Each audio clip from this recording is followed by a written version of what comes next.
At the end of the day, when I go to bed, that's one thing I do.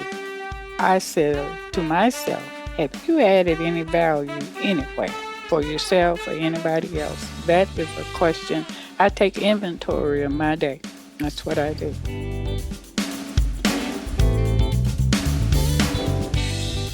That was Vera Coleman. Vera Coleman is an inspiring octogenarian, 87 to be exact, who worked as a research assistant first in biochemistry and later in the Department of Molecular Biology at Vanderbilt University. Using her lifetime of experience, she is now applying those skills as an ambassador in the All of Us research program. A lifelong learner, Vera is also an advocate for health and wellness. She's a passionate community volunteer and teacher who loves working with older adults to inspire and lead future generations. Let's learn about Vera's passion for leaving a legacy for generations to follow. I'm Sally Hussey, the CEO of 50 Forward, and we elected to launch this podcast because we know older adults have such inspiring stories and wisdom worth sharing. We have now all learned that social connections are critical to our well-being. This podcast is made possible by 50 Forward, the leading resource for adults 50 plus in Middle Tennessee who seek to live longer, more fulfilling lives. You're listening to Squeeze the Day, where we talk to extraordinary people over the age of 50 who are living their best life now. Their stories of a well-lived life are both inspiring and encouraging to all of us as we seek to navigate a meaningful and purpose-driven second chapter in our life. I'm Susan Sizemore, Communications Director for 50 Forward. So let's get started.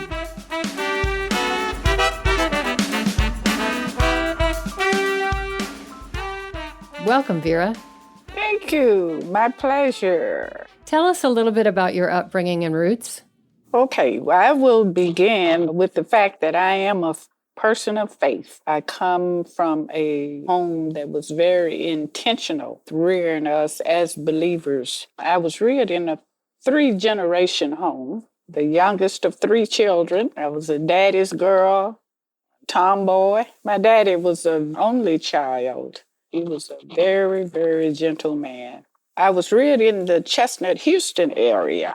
As a matter of fact, when I was coming here this morning, I intentionally went around that area so that I could just reminisce right there where May Hosiery Mill used to be. As a matter of fact, we sold our home to May Hosiery Mill when I was 14. As I reflect on the home at 438 Houston Street, we had a garden, we had fruit trees, and we had flowers, and it was a mixed neighborhood, even though it was back in the 40s. The white people lived on one side of the street, and the black people lived on the other side of the street, but there was little, if any, rental property. Everybody owned their own homes.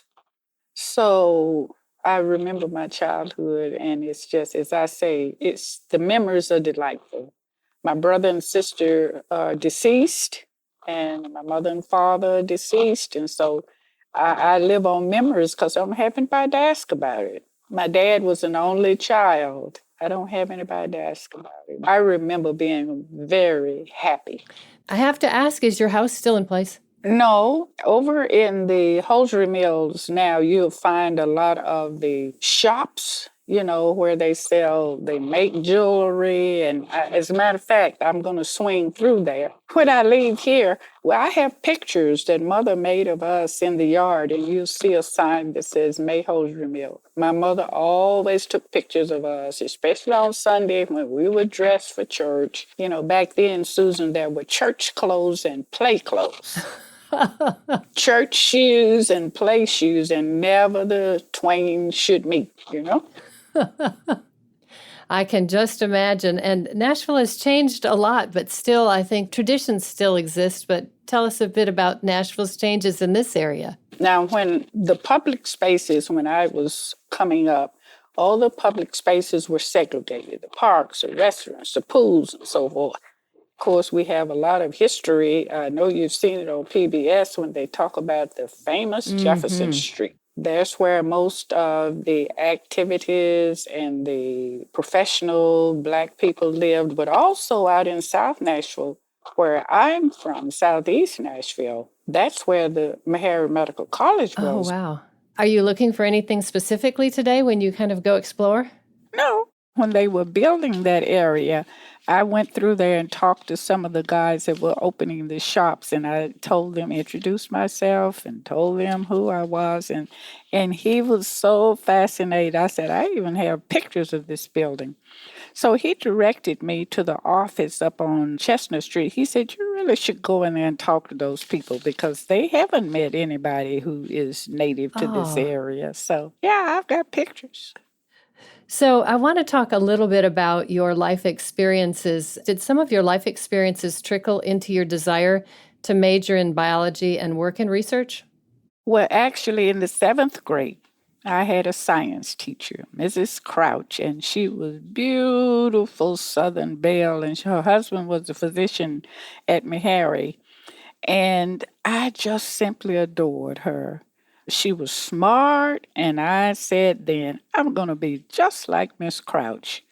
And so I always liked the lab work, and when we'd have those specimens and the bugs, and the girls in the class would be drawing up and kind of squeamish, but never me. She could always depend on me to go in the jar of where she would have worms and so forth in the formaldehyde. It never, and the frogs, it never fazed me. And the preciseness of science, and it's so exacting. And I was pretty good in math, and so it just thrilled me. I knew then, that was seventh grade.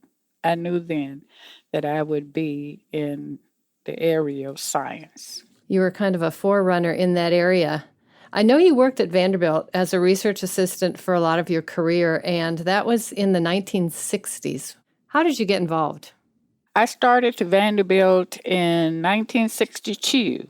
Now, and prior to that, I had worked 3 years at Meharry right out of college in pathology. But I did have a research grant out of cardiology. So I left Meharry to go and get married up in Wisconsin. My husband was a professional baseball player. And so the two of us went up there. He started out in a Negro League. He was there for a year, and the Baltimore Orioles bought his contract. And so we were married in Appleton, Wisconsin. And so when I came back, my grant had not been renewed. And one of my colleagues at Vanderbilt called me and said there was an opening in biochemistry and were you interested? And Rhonda was not quite a year old, but I was not an at-home mom. I was better if I could get out some. So I asked my mother, would she come and keep Rhonda? We lived over by Centennial Park on Elliott Avenue, and she did. So when I started Vanderbilt, I told her, I said, I'm not coming to stay. When I get my grant, I'm going back to Meharry. So she said, okay. It was bittersweet, Susan, because, there were very few Black research assistants, and there were only two that were women. And so it's amazing. The first principal investigator that hired me, he violated all of the EEOC. He gave me a Yikes. math problem, and I don't know if he asked, where'd you go to school? And I told him I went to A&I State. It was Tennessee State before I graduated in 58. And I guess he didn't trust my schooling, so he gave me a problem. And I worked it, and he said, oh, well, you're hired, and I thought as much. But I only worked for him about a year, and he left. And then I started with another professor who later assumed the chair of molecular biology. And so that's where I went. I stayed in biochemistry, I guess, about a couple of years or so, and then I went to molecular biology, and the rest of my time was spent there. Now, I was at Vanderbilt from 62 to 1995. Wow. I had two careers at Vanderbilt. I spent 27 years in biomedical research, and during that tenure, I was appointed to the Chancellor's Committee on the Status of Women and Minorities. Oh, good for you. I was already in the loop. There were no unions at Vanderbilt, not in the university side. And one of the employees had problems. So We called the chancellor, vice chancellor on the carpet. He met me then. And 2 years later, he contacted me and he said, I sure wish you would come and work for me in human resources. And I thought, what? Because one area is so esoteric, and here now I go to another area. I know it was a calling, Susan, because my second kid was in school, in college. Our daughter had finished Vanderbilt, gone on to Northwestern to get her MBA. Our second kid was in college. So I gave up a lot to take that job. Salary rise, prestige. Nobody knew me over there. So it's like starting all over. But I went to HR and I networked with 22 agencies that worked with people that were underrepresented at Vanderbilt, not in just race, but in abilities, goodwill, refugee resettlement.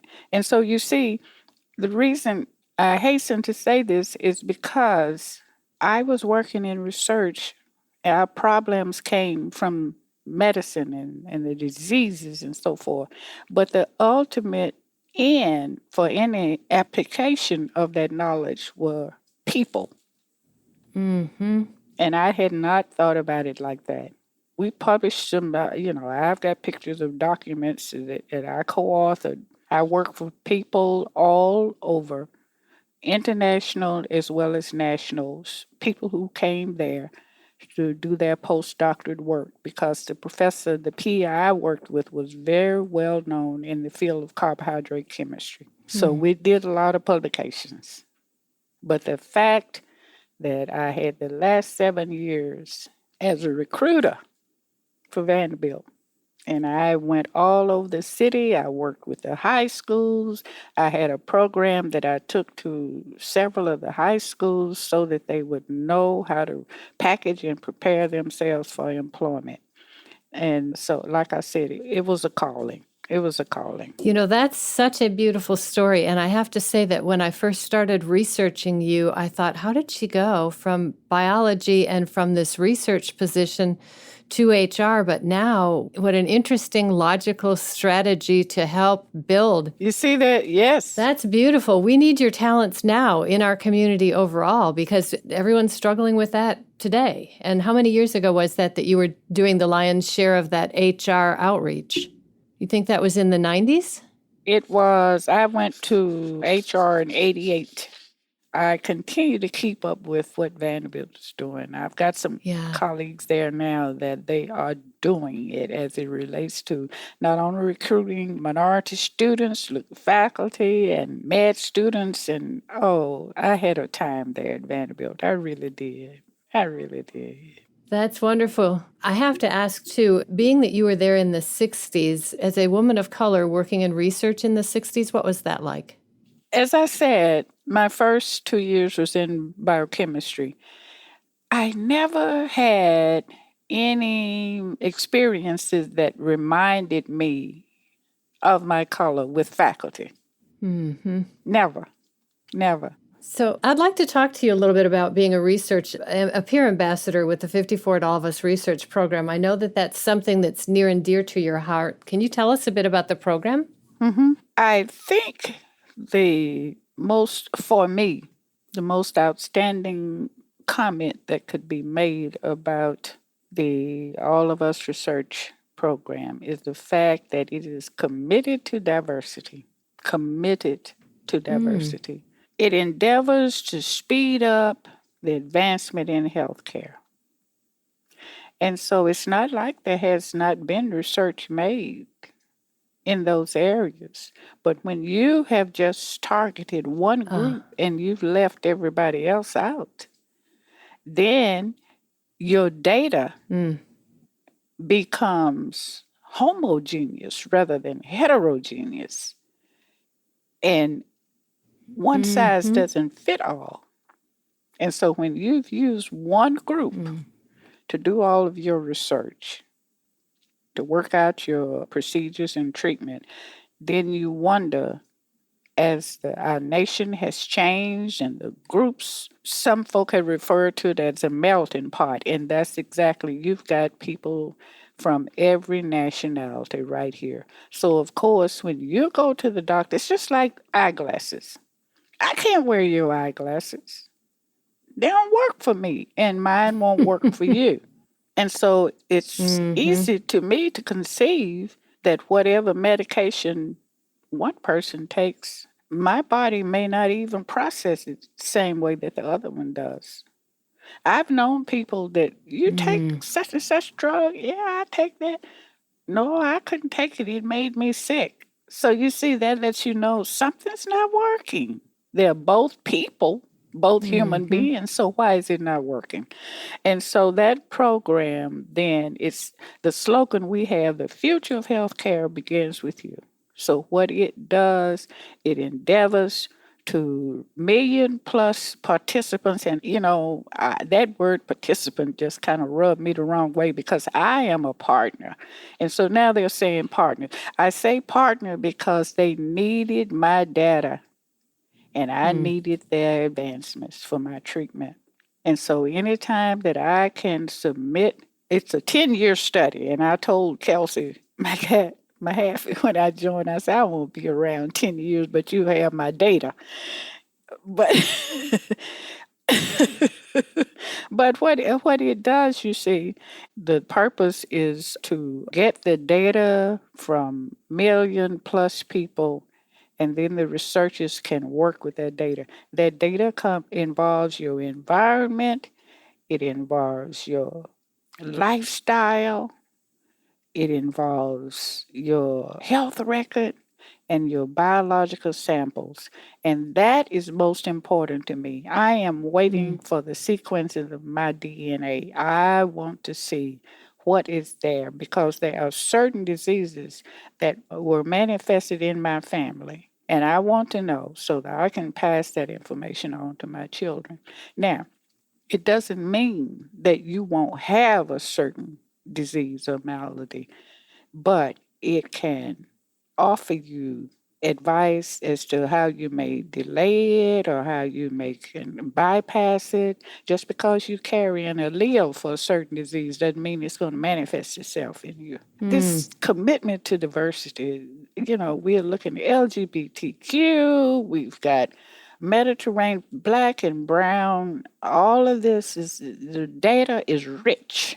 But you see, when COVID hit, then a lot of our researchers were not able to do the work that was planned. And so the information from all of our surveys and our samples is de-identified, so you don't have to worry about the researchers finding out who you are because they took your name away when your samples and results from your surveys came through. So we don't have to worry about that. When I recruit for participants, they say, well, what do you think about having all that information? I said, I don't think any more about it than I do using my credit card. Nothing is 100%. But most likely, if there is a glitch, they certainly will let you know. I think that it's like taking certain drugs. The benefit outweighs anything that would happen that's in a negative light. Tell me a bit about how you got involved. I saw the Focus publication from 50 Forward, and I saw there was going to be a launching of the All of Us research program. Well, I don't know how they got past me, but I missed that date. And I got this paper, and I said, darn, I meant to do that because I want to be in that research program. So I called Kelsey Meharry and told her, and she said, I will meet you. When do you want to meet? So we met out in Madison.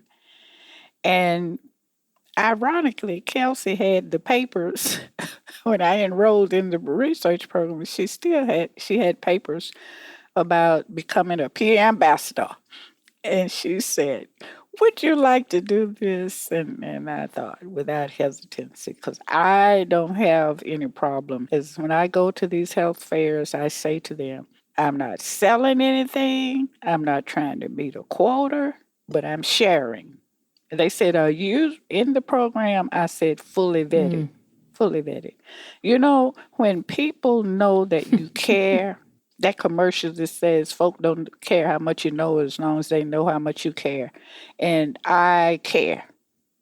I am concerned. I have a passion that everyone is able to enjoy good health care and a quality of life. It is a passion for me. And I hear you also talking a little bit about not only your own health background, but leaving a legacy. Yeah, leaving a legacy. That's exactly what it is. How can people learn more about this effort? I know 50 Forward is a proud research partner, and in part, our effort is to bring in adults just like you, who are older adults who not only want to participate, but also have rich DNA to provide to the project. You can download the app. You can visit our website of the All of Us research program. You can find a program partner so you're enrolled on the internet. Yes. And when we go to the health fairs, we take the names of persons that are interested in becoming partners and we contact them later. But we have All of Us Cafe every second and fourth Monday on Facebook and their apps. Join us.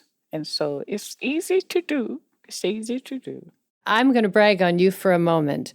So I've wanted to interview you for a while because people have told me what a fascinating background you have. And every time I've texted you, you've texted me back quicker than anyone I know. Then I saw you participate in a Zoom workshop of sorts, and you just came alive. And I'm going to venture a guess that you had never Zoomed or used technology like you're doing now until COVID hit. And you would be correct. And now what do you think about technology? Oh, I think it's fabulous because now it is, I wasn't so big on social media. And I think that probably turned me off as far as technology. But then when COVID hit, and I thought, now listen, and my nieces said, now listen, Aunt Jane, this is the way we're going to have to see you. As a matter of fact, I set up the Zoom over the phone with one of my nieces. She was not there. She was not at my house. And I thought, I wish this woman would leave me alone. And when it didn't work, I thought maybe she said, oh no. We were on there. It took us 2 hours to set it up. And she was relentless. She would not let me go. And so then I used it to attend church for a year. And then I was on, and Gretchen, dear Gretchen, she and I were on a Zoom panel with the group New Mexico, the organization that Hispanics know, the Hispanic Medical Association. And oh, Lord, I got so nervous. But Gretchen, she just brought me through it, and it was just wonderful. So the experience I've had, the people that I've met, I am with a group now that's called the Congregational Health and Education Network for the churches, and I've done a lot of, what do you call those? The webinars? Webinars, exactly. I'm so proud of myself. And through Vanderbilt, I've done quite a bit of webinars with them. So I love it. I say go for it. That's just super. I feel like in so many ways, the individuals that I've seen, either through this or through the agency, when they've been able to access technology or they've been shown how to use it, the light bulb comes on and it's their new best friend. It's just, I would say COVID didn't bring a lot of good things to us, but I think it did show us that there are different ways to connect and that people can do it at any age. You're exactly right. With the more senior people, it's an embarrassment when we try to use the technology. That it's more of an embarrassment than anything else. We're thinking, oh, what do they think of me? But then when I've been on Zoom with younger people like you, and when there are glitches and hitches, and so I said, well, we're not the only ones that this happens to, and so it's not a reflection on us. But I hasten to say, we feel like it is a reflection on us, and it's embarrassing. I get that. I applaud you for not only sharing your candor about that, but also for early on in COVID, I remembered watching even our governor doing press conferences, and they weren't able to hear people. They weren't able to hear reporters. Lines were dropping. Communications were not working as anyone had hoped, but we never foresaw the fact that we would have to use communication that diligently in a crisis, and we found our way. Tell us a little bit about how else you volunteer or where else you put your time in the community. I am the health liaison for my church. We're trying now to get a vaccine site at our church. Oh. And so we've got a group coming Saturday of ex-offenders. We're trying to get a prison ministry there so that they can have their records expunged, getting ready, and we're having voter registration. Now, I was in the prison ministry as a volunteer for 19 years. Oh, my. Yeah. I went to the walls, as we called it, and I went to the walls in the women's prison because I also sing. I sang with the Nashville Symphony Chorus. Oh. And so I went there to do a program with the Yoke Fellowship. They wanted to do it. And so I started visiting one lady I visited about 14 years, and another lady, and she was very young when she came there. So I do hope that we're able to do some more programs at our church with ex-offenders because prison ministry and re-entry into society, that's one of my passions. How do you stay so young? Most people would say, I don't have that energy at 60, much less at 87. Now, Susan, I know you mean young at heart. I do mean young at heart. Okay. Well, actually, I surround myself with younger people. Most of my friends are younger people in their 40s, 50s. I got a few in the 50s, and I have adult grandchildren. I got 4 grandchildren, 1 girl and 2 boys, and the oldest one is 28, and the youngest one is 15, going on 20. And so I like to be around young people because they keep me relevant, they keep my thinking relevant. And I learned so much from young people. I learned so much. They can teach you a lot. And I do want my thinking to be relevant as the times change. Now, my values, as I hasten to tell my grandchildren, my values don't change, but I want to be relevant. And I think that's important. You don't compromise your values. I want to be relevant. I don't want to stagnate. So that's what I do. I got a lot of young friends. So tell me a little bit about your passion for exercise and wellness. I've always had, in my day, they called it a nervous stomach. And so there were trigger foods. There were certain foods that I would eat that would just send me into just all kinds of pain. So I ended up getting in a study and going and having all the necessary endoscopy and all that done, endoscopic exam.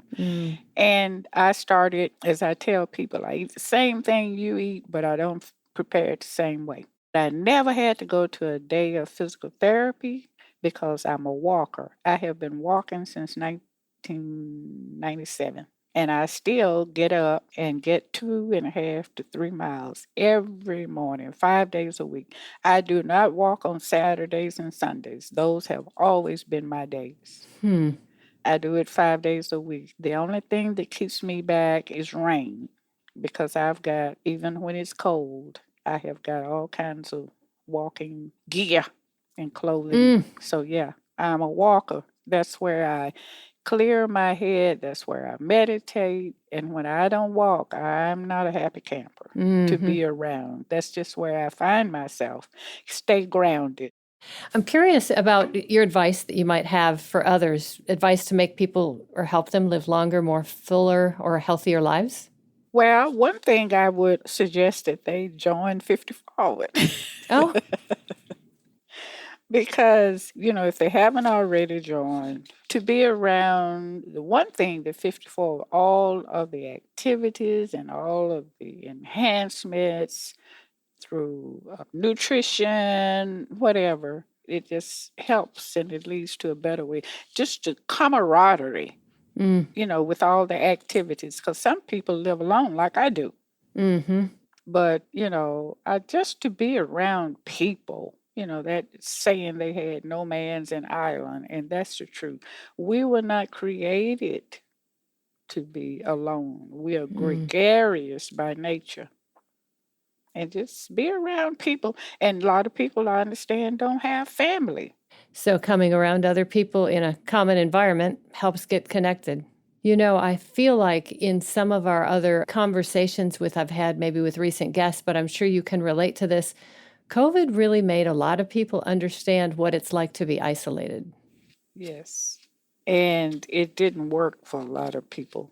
One thing I liked about that all of us researchers, when we had the COPE, that's an acronym for on our phones, on our apps, we would take those surveys. They were looking into the questions had to do about how are you situated mentally, and how would you measure yourself here and measure yourself as it relates to being alone. And I think that they were trying to look at the mental status of the seniors and those of us who were in the COPE, who were in the All of Us research group. It came through every month. That's fabulous. I don't believe I was aware of that. And really, when I think about that being one of their touch points, it's brilliant because we knew, all of us started to realize that during COVID, if you couldn't get outside and get some fresh air and get outside of your four walls, you did feel like you were totally in an environment that was unhealthy. And then it would start, a lot of people have talked about how it kind of messed with your mental health as well. That's true. That's true. And then the fact that you couldn't even get to your own relatives. Yes. To see those photos of people reuniting recently, every one of those brings me to tears. It does. It brings you to tears. And then the people that were infected with COVID, all of those over 500,000 people that died alone, except for the medical staff that was there. And so the fear of what happens if I get it, then I'm going to be in that situation. I believe we're going to have a lot of PSTD behind that, Susan. Well, and I appreciate you not only bringing people back around to getting with others, touching base with one another, and then also, becoming part of a community. Is there one piece of advice that your parents or perhaps an older adult shared with you that at the time you thought was silly, but now that phrase rings true to you in your everyday life? One was, don't put off tomorrow what you can do today. We were told that as children. And then the other thing, if it's worth doing, it's worth doing right. But my mom, I don't know where mother got this, but she would quote things from Shakespeare. At the time, we didn't know it was Shakespeare. We thought she said it. But as I got older, I called my sister one day. I said, Mother got this out of the Bible, or Mother's quoting something from Shakespeare. But one thing she said to us, to thine own self be true. I didn't know she got that from Shakespeare. That was when Claudius told his son that was going away to school, to thine own self be true. And, it just do that, live in this world of fantasy. But for me, that she gave me that, but then I adopted one for myself.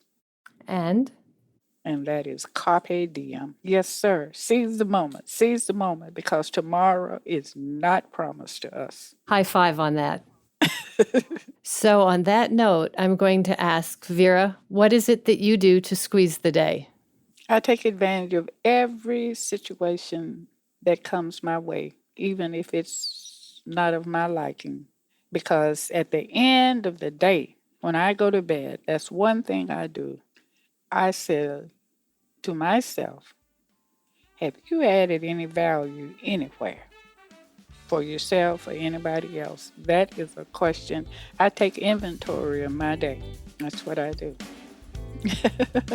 Thank you so much for joining us. Thank you, Vera, for joining us. What an amazing life of leadership we're witnessing from interviews and stories such as yours. I can't wait to see what more you're up to tomorrow. Thank you. My pleasure. Now we challenge everyone listening to go squeeze the day.